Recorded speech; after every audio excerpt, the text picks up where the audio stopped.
Well, it's kind of a glorious day here for a change in the middle of summer, and I've got the AXN with the bareback FPV pod on it, and I'll give you some little more close-ups. Now, what I've done now is, well, one little change I've made, if I can find the lead, is this.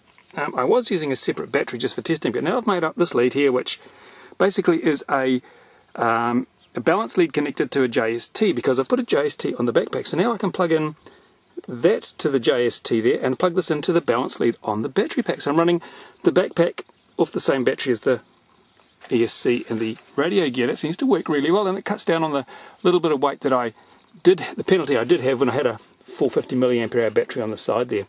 Don't need that anymore. I've been thermal soaring FPV today. It's been absolutely stunning. It's so rough up there with all the lift that opens up a whole new world of excitement when you're trying to thermal soar FPV. So I'm now going to put the camera on, well, put the video recorder on the FPV link, and unfortunately I don't have a spotter here, so I'm a little bit restricted now that my spotter's gone, so I can't actually fly FPV and record at the same time. So I'm going to have to just fly it normally, and you'll see what the FPV signal looks like from the pack I've got here. Now, these Hobbycam cameras, as I mentioned in the overview then, in part one of the FPV series, they're not the best, okay? They're not really the best. They're a bit washed out, they're a bit blurry, not high resolution, but they're enough to do some basic FPV work. You can see on this video the results are not good. Now, I've got some other cameras coming. I've got a range of cameras I'm going to be trying, so we'll put some of those on, see how they work out, see if they're high resolution. Actually, in fact, I know they are. So there you go. Here comes the video of FPV flight with the AXN.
Well, here we are. It's much later in the day, and I've had a great time flying this model. I have some other people have turned up, so they've done some spotting for me, and oh man, I've just been flying around FPV all day with this backpack. And here's that lead I was talking about.